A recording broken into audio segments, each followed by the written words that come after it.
才不到1年，里面的尸体竟然完全变成了白骨，腰椎部分裂开了一个大口子，里面长了绿油油的毛，向上蔓延到胸口，向下蔓延到膝盖。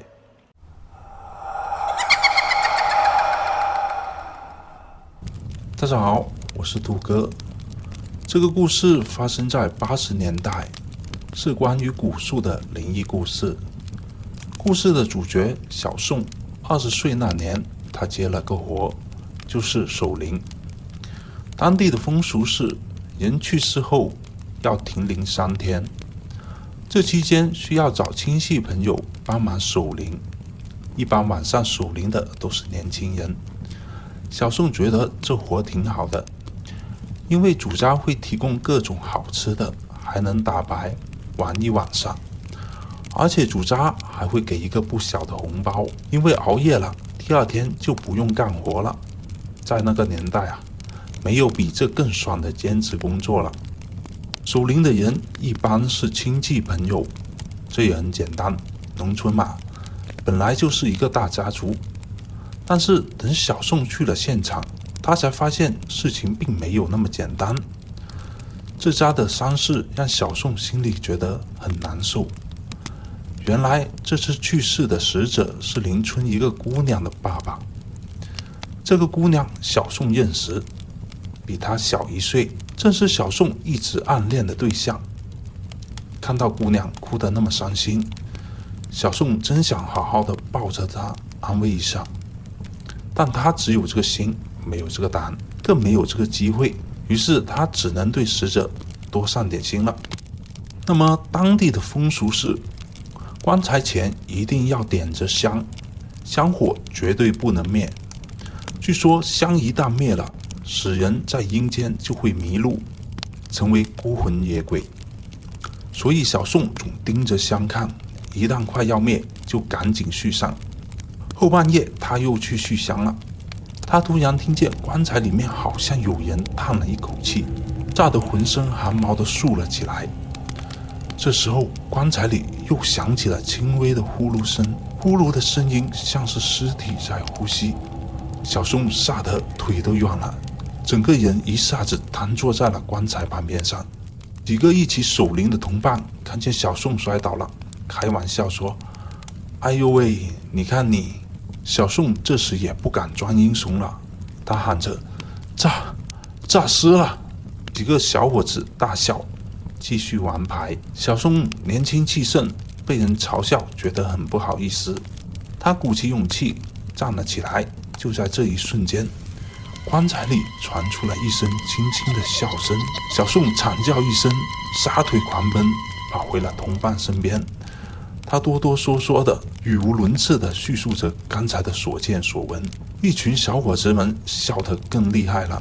原来小宋被吓尿了。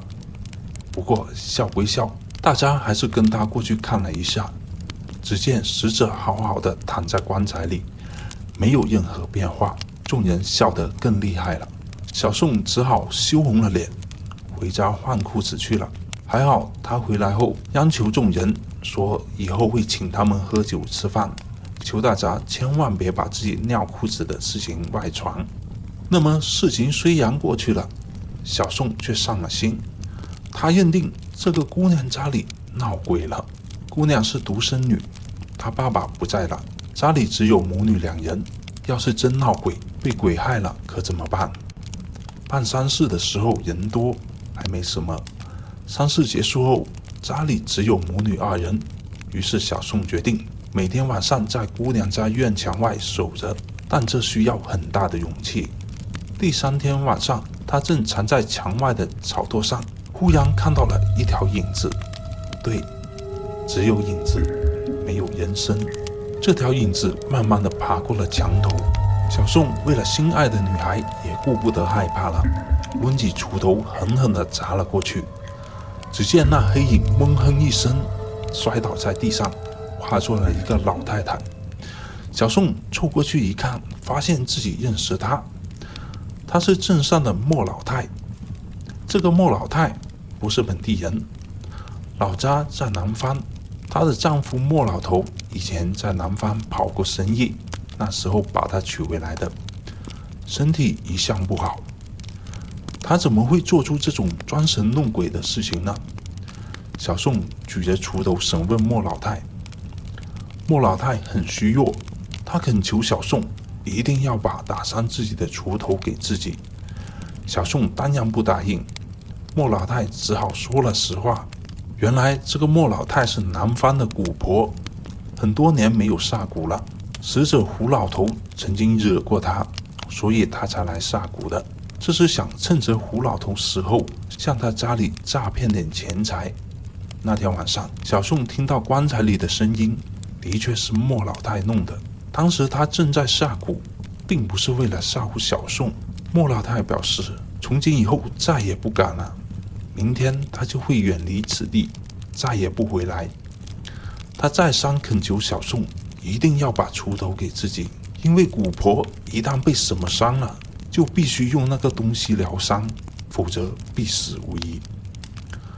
小宋心想，自己和他无冤无仇的，何必一定要置他于死地呢？但是锄头在当时还是一个很值钱的农具，小宋又很犹豫。莫老太又说，你放过我，我给你5000块钱。各位当时可是80年代，5000块钱可是一笔巨款。小宋最终还是心动了，把莫老太背回了他自己家。这幅场景可把莫老头给吓坏了。莫老太很守信用，当场从柜子里拿出了5000块钱给了小宋。小宋留下了锄头便回家了。第二天早上，小宋去镇里打听，果然一大早莫家老头老太太就急忙忙地搬走了。这件事情小宋没有和任何人说过。1年以后，宋家因为老坟空地不够了，要新找一片坟地，就请来一位很厉害的风水先生。风水先生拿着罗盘等工具，在当地寻找合适的阴宅。无意间看到了胡老头的坟墓，他大惊失色，问道：“这上面有尸鬼你们这里怎么会有令尸鬼的妖人呢？”胡家人听了自然很不乐意，可是风水先生说，如果不解决，胡家人会陆续死亡。于是胡建安只能抱着宁可信其有，不可信其无的态度，把坟给刨开了。当然，如果没有的话，这个风水先生可是要吃不了兜着走的。胡老头的棺材被打开了，众人惊奇地发现，才不到1年，里面的尸体竟然完全变成了白骨，腰椎部分裂开了一个大口子，里面长了绿油油的毛，向上蔓延到胸口，向下蔓延到膝盖。风水先生说，这绿毛若是上到头，下到脚，这尸鬼就要出来伤人了。这可不是寻常的尸鬼，是被蛊婆下过蛊术风水先生对于这种蛊术也不太了解，他只知道是来自南方，好像是缅甸、泰国一带。他告诉胡家人在村里多打听，看有没有人知道。小宋知道后思索再三，最后为了心爱的姑娘，他主动找到了风水先生，把所有的事情都说了，但是隐瞒了那5000块钱的事。风水先生听后恍然大悟，他说：“我知道了，你那天听见了呼噜声，是他裂开尸体腰骨，正在吸吮骨髓。”众人不理解，那个莫老太为什么这么恨老胡呢？风水先生又说：“哪有什么仇恨？你们回忆一下，附近几个村子是不是前段时间经常死人都是那个蛊婆害的。他害死人之后是要吸取骨髓的，练他的蛊术。只不过别的尸体他都做完了一整套的流程，所以反倒不会变成尸鬼。老胡的尸体下葬3天后，他还要来做最后一步，偏偏被小宋碰见了，破了他的法术。其实蛊婆胆子最小，第2天他们便携家逃走。老胡的尸体没人管了，就变成了尸鬼。小宋听了，哼哼地说道：“这老巫婆真是太可恶了。”风水先生冷笑一声说：“更有甚者，你们有没有听说附近有小孩和妇女丢失的事情？”众人回忆了一下，说：“去年邻县好像挺多的，但我们当地没有啊。”风水先生说：“对了，古婆很少在本地作案，就是为了减少嫌疑。他们有一种本事，能把人变成猫狗的形状。他们那么有钱，就是把小孩妇女变成猫狗带出去卖掉，卖的时候又重新变回人，赚一大笔钱。小孩子他们只卖男孩，妇女他们只要生育过的。”这种匪夷所思的事情听得众人毛骨悚然。幸好小宋误打误撞破了莫老太的法术，否则真不知这个古婆还要在当地祸害多少人。好了，本期故事就到这里，我们下期节目再见。